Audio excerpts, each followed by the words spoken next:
In Titus 2, older women are commanded to teach what is good so they can help younger women love their husbands and children. On today's show, you'll hear from older women who will share timeless, relevant biblical wisdom and personal, profound life experiences to help answer your questions and teach what God says is good so you can be the wife and mother you were created to be. Welcome to another episode of Older Women Likewise.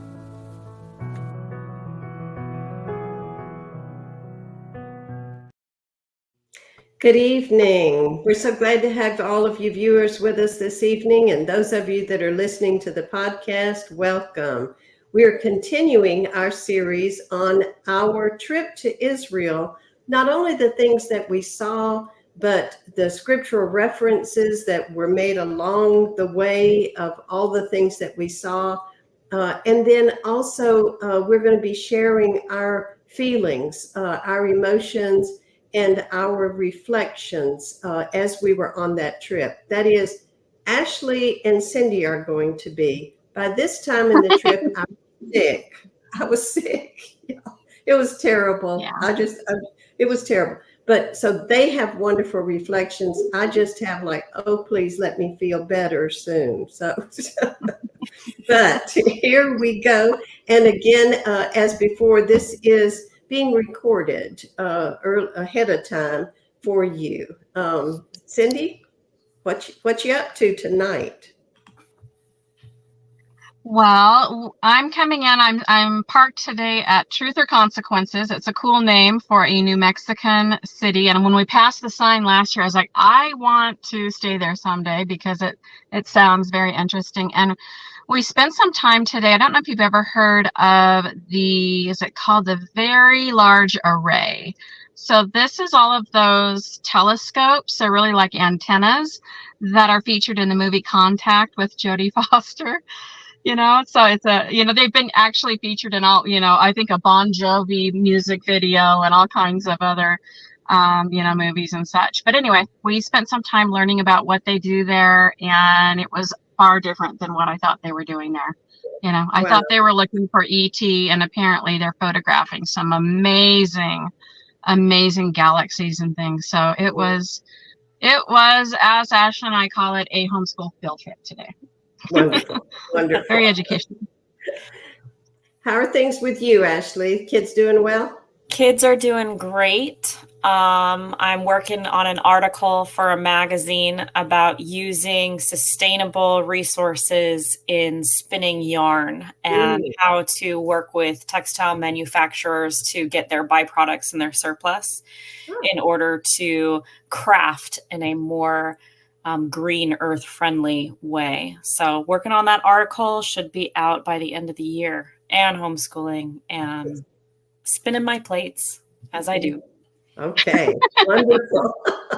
I love it. That is so marvelous. Well, let's jump right into our program then on our trip to Israel.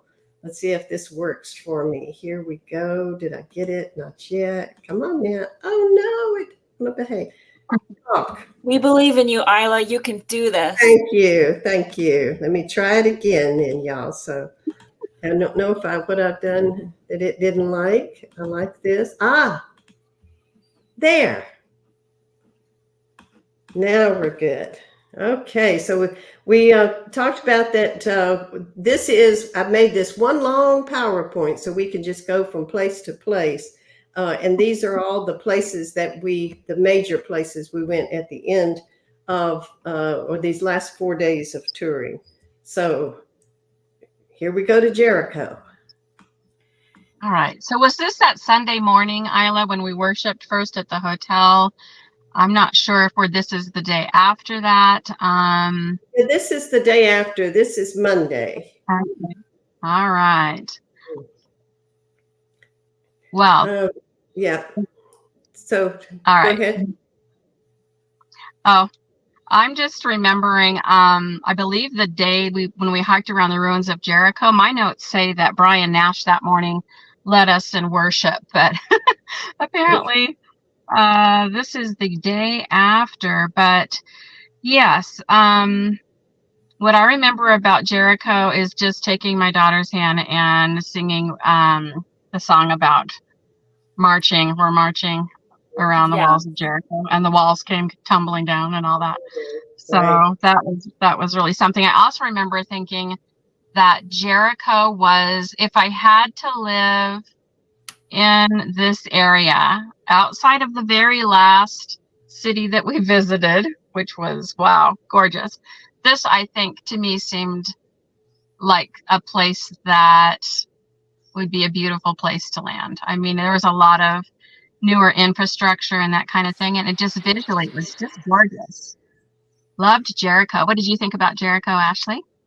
I was so stoked to go to Jericho because many people say it's the oldest city in the world. And I know it's impossible to prove what the oldest city in the world is because you actually have 3 oldest cities in the world built by Ham, Shem, and Japheth, and we don't know exactly which ones those are. But I was so excited because this was Neolithic, prehistoric architecture, Noah's grandbabies, really deep in Genesis. And every time that I got deep in Genesis, I got super, super excited because I love studying the humanities and history and people, how people respond to things.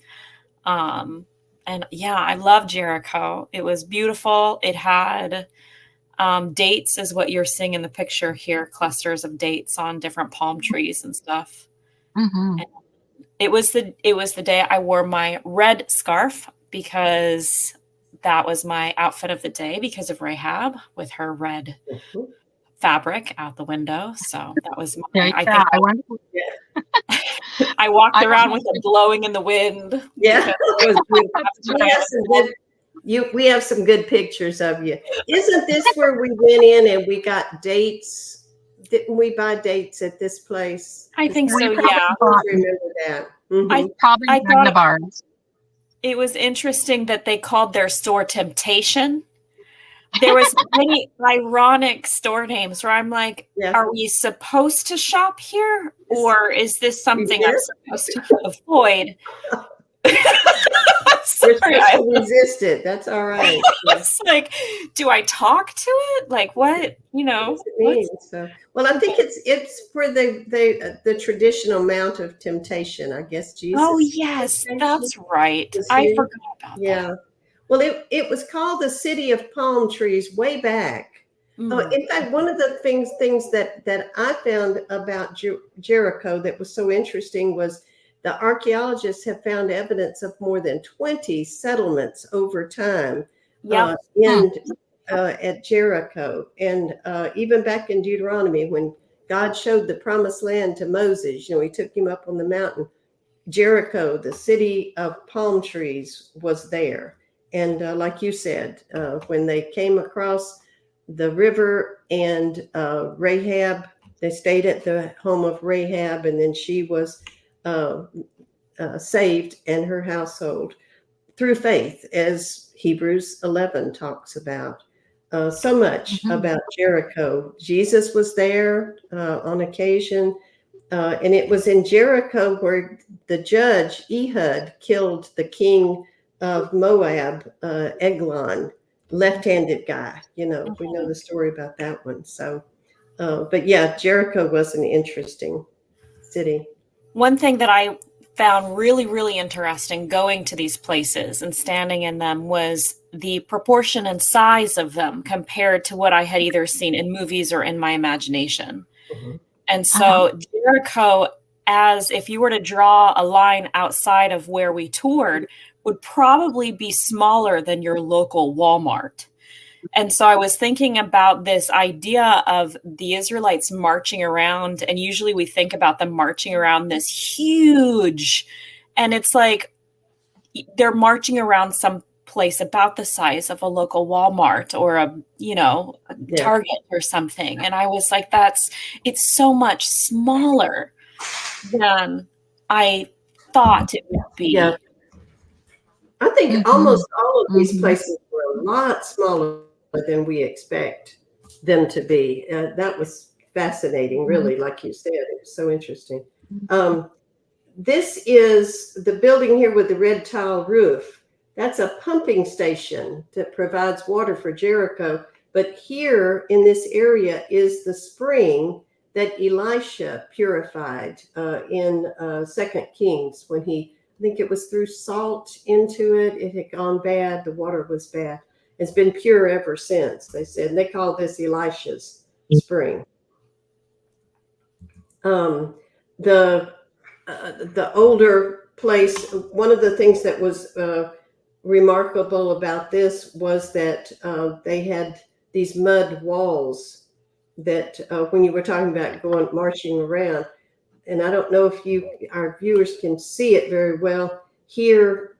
The walls were mud walls. They were fortified later on, were built up later on, but they were made with mud bricks. And so, of course, over time they have eroded. But that was one of the things. And didn't they find, what did Luke say about that? That they found some that the walls were so thick you could never just crash into them. I mean, you couldn't, bombs it would take, not what they had then, but the walls fell so that the children of Israel could go in. Yeah, I think they were very, very wide.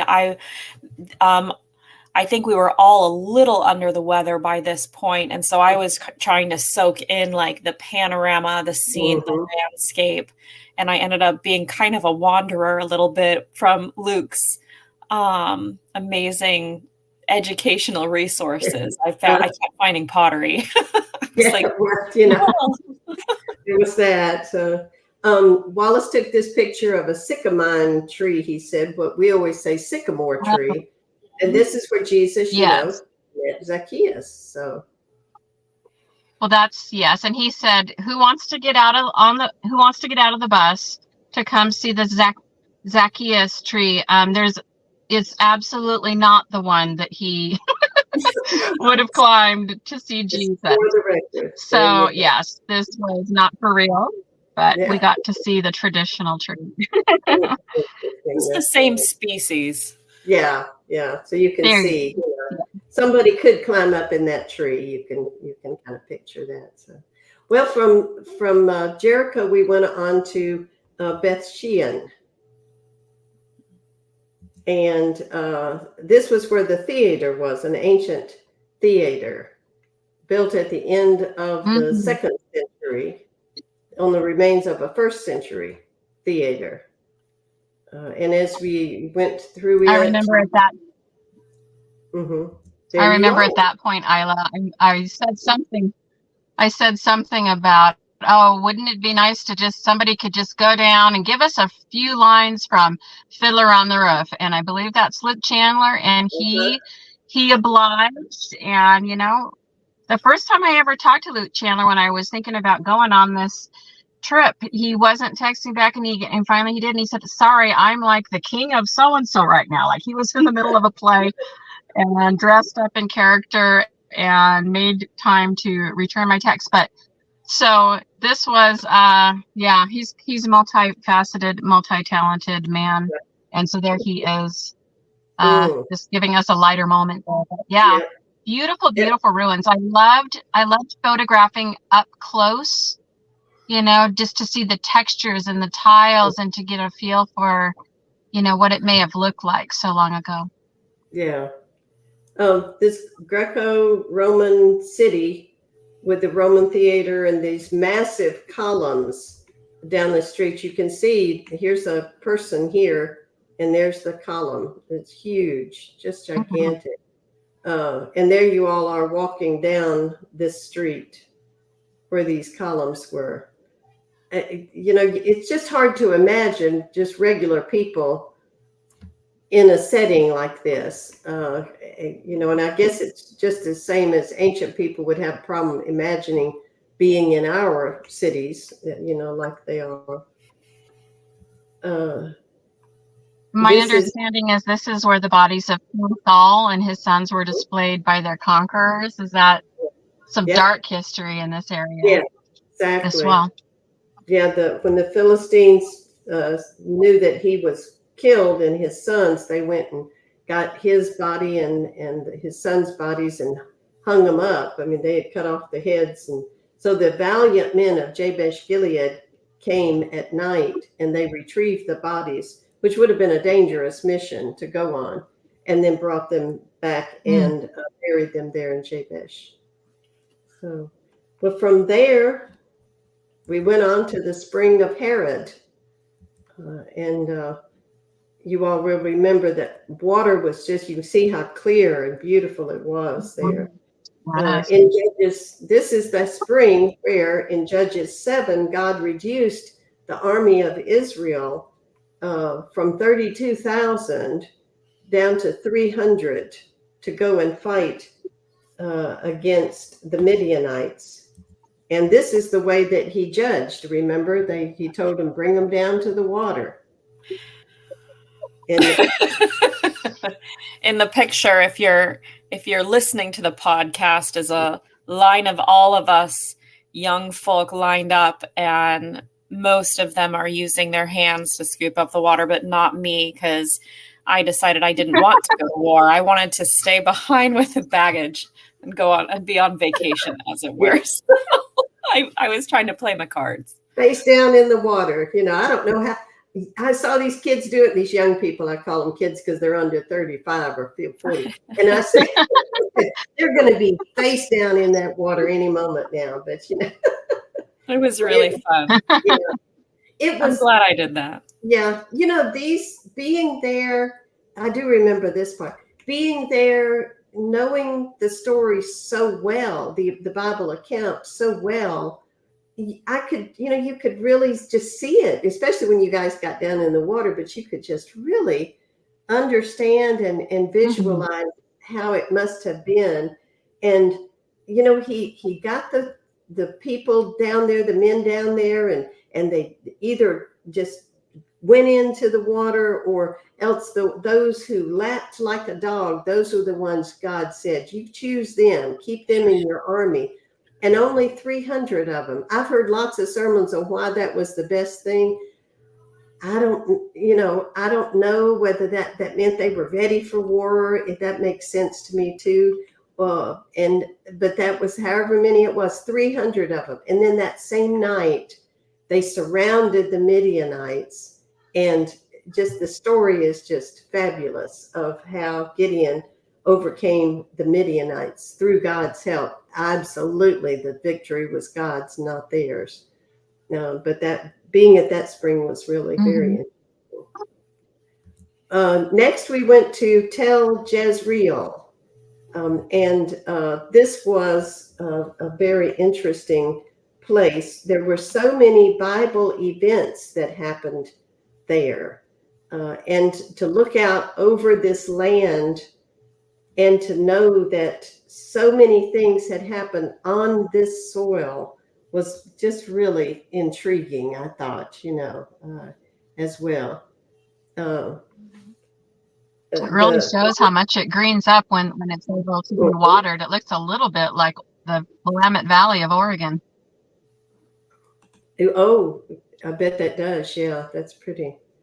Well, this was near Endor, where Saul had consulted the medium, and the spirit of Samuel came up, obviously not because of the medium.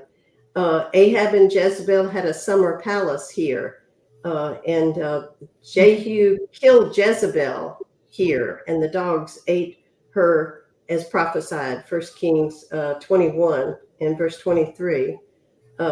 And the one I like too, also the account to think about in this area, what a beautiful place to live. The Shunammite woman and her husband lived, where she had fixed that upper room for Elisha.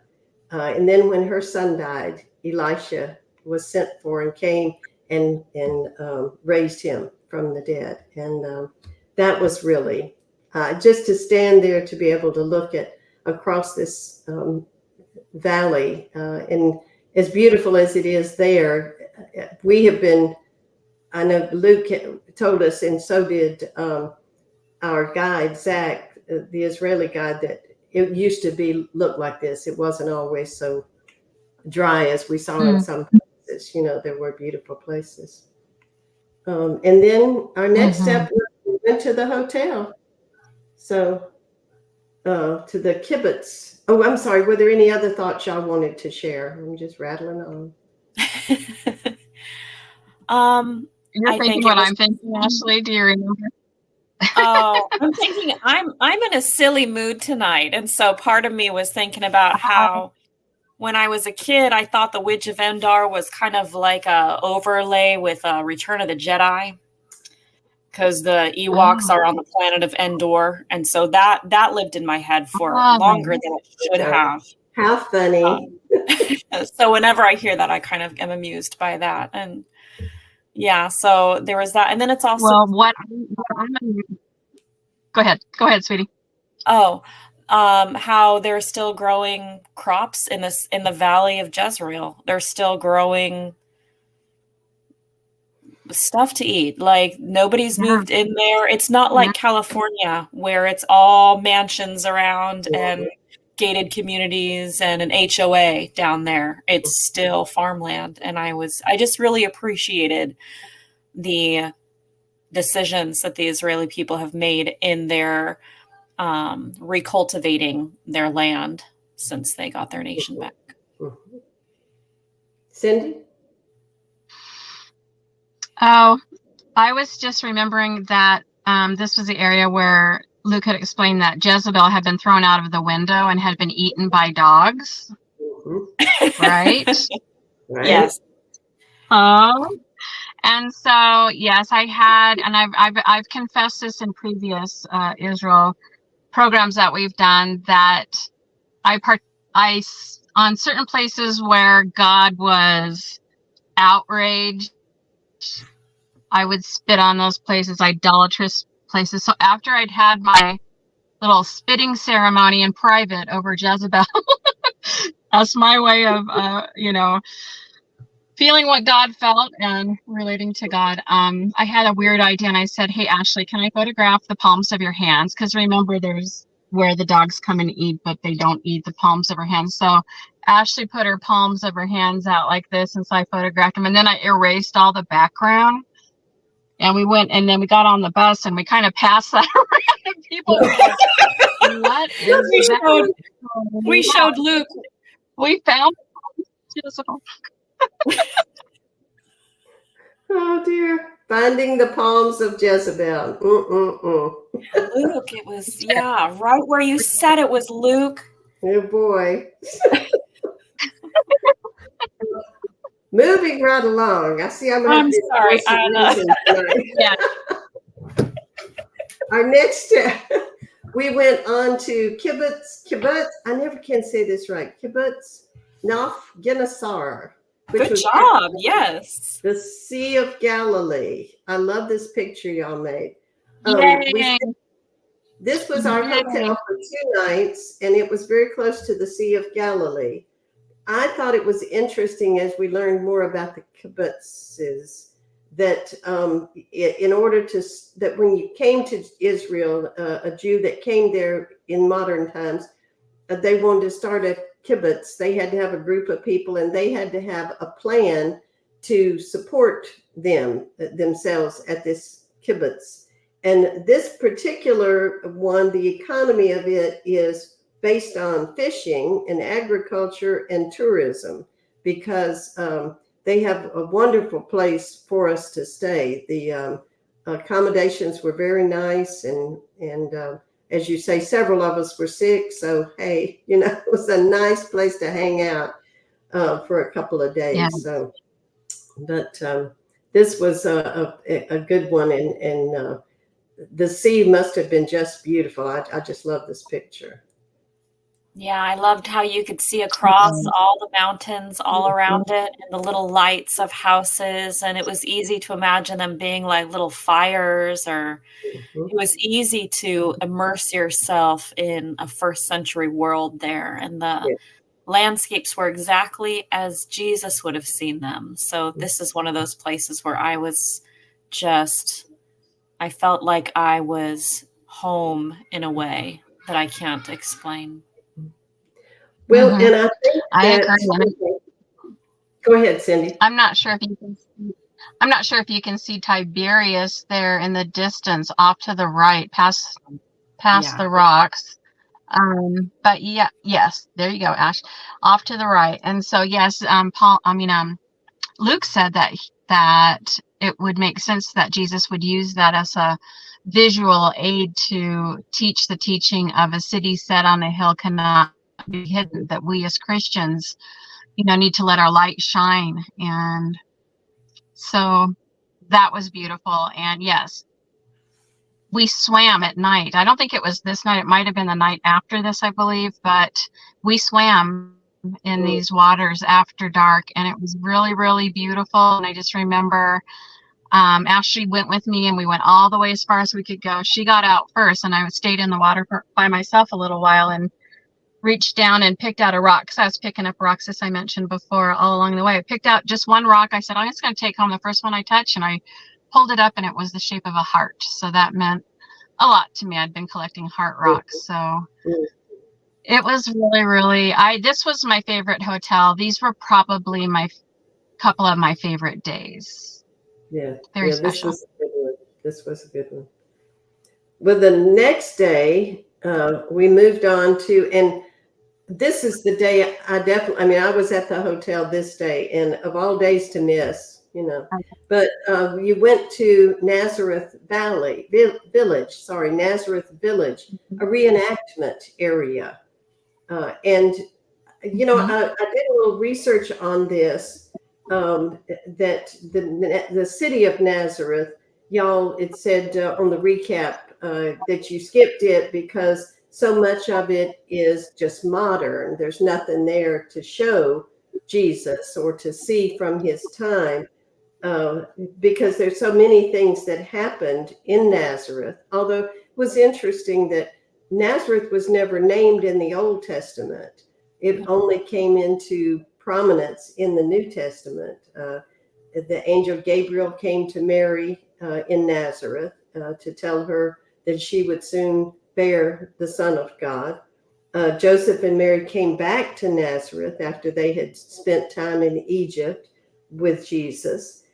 Jesus grew up here, and this is a city that was forever tied to Jesus, but it wasn't a significant city, and 200 to 400 residents was all it was. And I know I was talking to one of the sisters at church, and I said, it wasn't like people were like, oh, Jesus was here, let's protect everything. It just, nobody, in terms of the Jewish society, it was not important to them. So nobody protected all of those sites like we saw protected perhaps in Jerusalem, more so that was of importance to the people.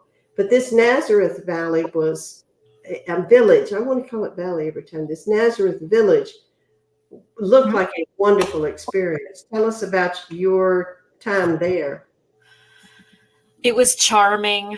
It was really, really well done. I think they started it because they saw a need for the tourism that they would get because of what the Bible says about Nazareth. And so they made this little reenactment where they would make pottery and have sheep and separate wheat from chaff and spin and weave yarn.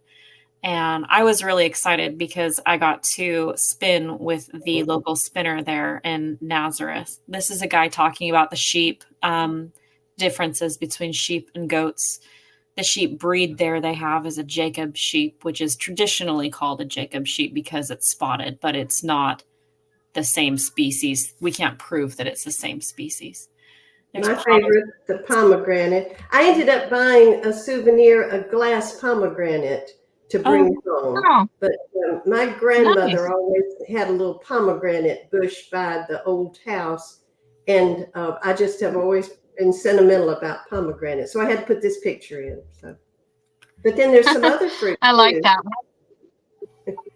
Those One are thing that I figs. really appreciated.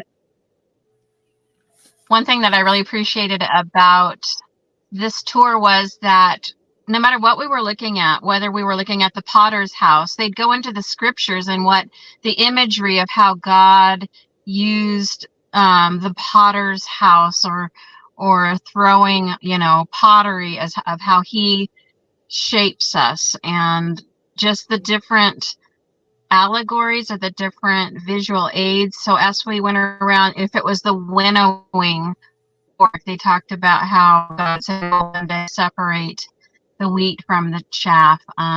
If we were near the vineyard, Jesus said, I am the vine, you're the branches. So they did a really good job. I thought about people visiting that really aren't as familiar with the scriptures. If they came to visit this village, I think they would learn some lessons that they could take home, and, that would be very inspiring for them, and very much adding to their knowledge of what, how to have a relationship with God. So picture, I appreciate that. Yes, I agree. And this picture, I did not know what the person was doing. He's sharpening his blade for sanding stuff. He's making it sharpen down on a piece of rock, which is something that I had always wondered. So I love finding out, like, that's how they kept the knives sharp, and that's what they use, and that's what it looked like. So that's it was really I love this aesthetic, this first century aesthetic. I would decorate my home like this. Yeah. This was interesting. Looking in your pictures and organizing them for this was fun for me. And here, this is where Ashley got to be the star, I think. So I was excited because I started spinning yarn when I decided that I wanted to see if I could do what the Proverbs 31 woman did, literally kind of as a game. So I learned what a distaff was and what a spindle was, and I learned how to spin yarn. And now that's a business I run out of my home as I raise my children, and my servants are my dishwasher and my laundry machines. And very good.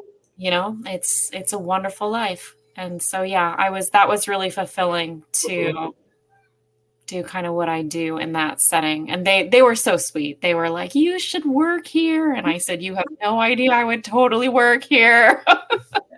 Well, when I was preparing for this PowerPoint, I thought, where did this thing get started, this Nazareth village? So I, of course, had to look it up.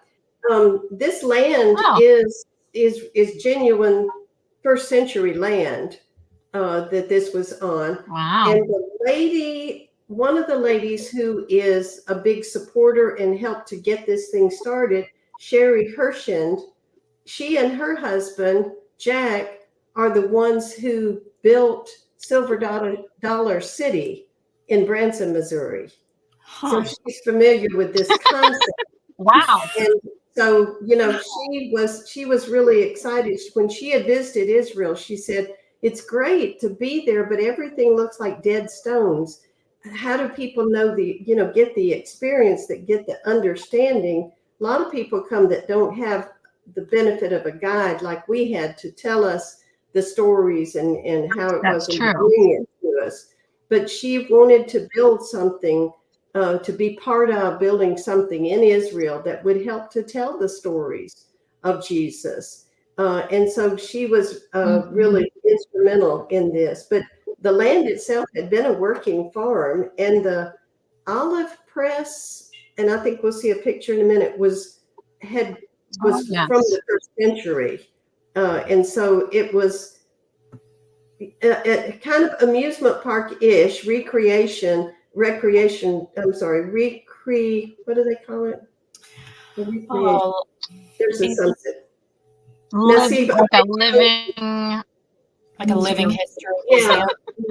But it's also, it is truly historical land. And they, and I liked that about it, that they didn't just pick a spot. This will be good commercially. But it's really, I thought it was really neat. And every time I think about it, it makes me sad. I miss this thing. Isla, we have to go back. I know it. We're getting up a trip, Ashley. We are. But the olive press was here. I mean, that this was another thing that you saw. And yes, and one of the young men with us kind of pushed the olive press like you would in the first century, kind of pushed it around. And right. There was a synagogue. Is this a synagogue? The table where the Torah would have been read, would have been laid out to read. Another reenactment, that's what I was trying to say. And then there's Cindy. What did you think about in the synagogue? I was much more moved, to be honest, by Magdala, and I don't know if we did Magdala. Was that before this, before this now? We're heading on to Magdala. Whenever y'all are ready. Yeah, it's the last Nazareth. Whenever y'all are ready. Let's go to Magdala. I will say that Magdala was amazing. Okay, well, on to Magdala then. Here we are, the probable hometown. Go ahead, Cindy. I was just being silly about Magdala, but yeah, Ashley and I both were very, very moved by Magdala because Luke explained that it was where Jesus most likely preached. As we go through the story of Jesus, it says that he taught in the synagogue, and there was really only one first century synagogue. So Ashley and I, everybody else kind of off to the side, I believe there was kind of more of a help me out here, like the map of the city or the map, and we stayed here at the synagogue and just cried. And I told Ashley, you know what, I think we're about 2,000 years late for church. Like this this felt more holy than a lot of being in the commercialism of the old Jerusalem. That this just felt like it was closer to its natural state. Yeah. And I loved being here at Magdala. Tell me about this. Go ahead. They had just dug this out within the past 10 years. And so they had just found this. There are other synagogues around Galilee. In Matthew 4, verse 23, and Jesus went throughout all Galilee, teaching in their synagogues and proclaiming the gospel of the kingdom. And so this is a synagogue in Galilee where Jesus taught, and the floors were the first century floors that would have been the same flooring that was there when Jesus was there, were still there. There was still paint on the walls, first century paint on the wall. There was still the seats where all the men would sit around. It's like the chairs are there from when Jesus was preaching. They found the original stone that the Torah would be sat on, and they call it the Magdala stone. But it's like and they didn't have it fenced off. You could lean into this building and I could reach my hand over and touch the chairs behind the seat, behind where the reader would stand. And I was just like, you've got to be kidding me. Like, this is as close as you can get to hearing, like, being there where Jesus taught. And I was reading the book of Matthew in the Beatitudes, Matthew 5. And it was to read that in this place, touching these stones was unbelievable. It was wholeness. Amazing. This, as you said, the color still on the walls. I leaned over and touched it. I'm like, I don't know in 5 years if they're going to have all this behind glass, but it's like, I'm touching the wall, the paint on the walls. Wow. Yeah. That was there when Jesus was there. I didn't want to leave this. This was one of the most painful things I've ever left in my entire life. I was like ready to dig a hole and move in. Yeah. Oh. There are mikvahs nearby as well. As y'all went around the different places. And like we explained in the program previous is that would be where someone would be baptized. So this would be around the time that John the Baptizer would be baptizing people in preparation for the Messiah, the baptism of repentance. And then, once Jesus ascends to heaven and the church is established there, the kingdom comes as he promised, then first century Christians were baptized just as the apostles were commissioned to teach them, he that believes and is baptized shall be saved. So that's what a mikveh is, just as a little reminder. Absolutely. Good point. And, I think every time on the trip, as we saw the mikveh, we were again reminded of that this is how first century, how these people would have been, it could be, not necessarily have to be, but it could have been a place where they would be baptized. It's just a beautiful reminder. God's mercy and grace is apparent in that when he goes and moves from one covenant to the next, he has prepared the cleanliness ritual from the first covenant to also work for the second covenant. This is where Jews would wash their things in order to fulfill the traditional rites of purity. And it's where Christians could also be baptized. I just think it's beautiful that God, he doesn't leave anybody out. No. He doesn't make it hard. He makes it easy. That's true. Very true. Well, leaving this wonderful site, it's just so emotional, I can tell, to all of you, and I'm sure to others as well. Your soul was sustained, and now you had to sustain your body also. Apparently you had a fantastic lunch. It looks like maybe a shop where you dipped out what you wanted. Is that how it worked? Or yeah, I went to a grocery store. There was a place where you could get a shawarma sandwich and falafel, and I don't know if I'll eat shawarma and falafel for a very, very long time. It was wonderful. Yeah. It was a lot. The spices. Look at the spices. Yeah, I thought those are really beautiful. I liked how it was just different than it is in the States, for sure. Yes. You're more, I see bread looks like, and they had cinnamon sticks and bay leaves, and just amazing how everything is out. And then of course this looks like a regular convenience store, doesn't it? Yeah, that was the milk, the snacks. I was sending these pictures to my kids as a joke. Like, what is can you tell what this is? That's right. Oh, that's cute. They can make that connection then. That's cute.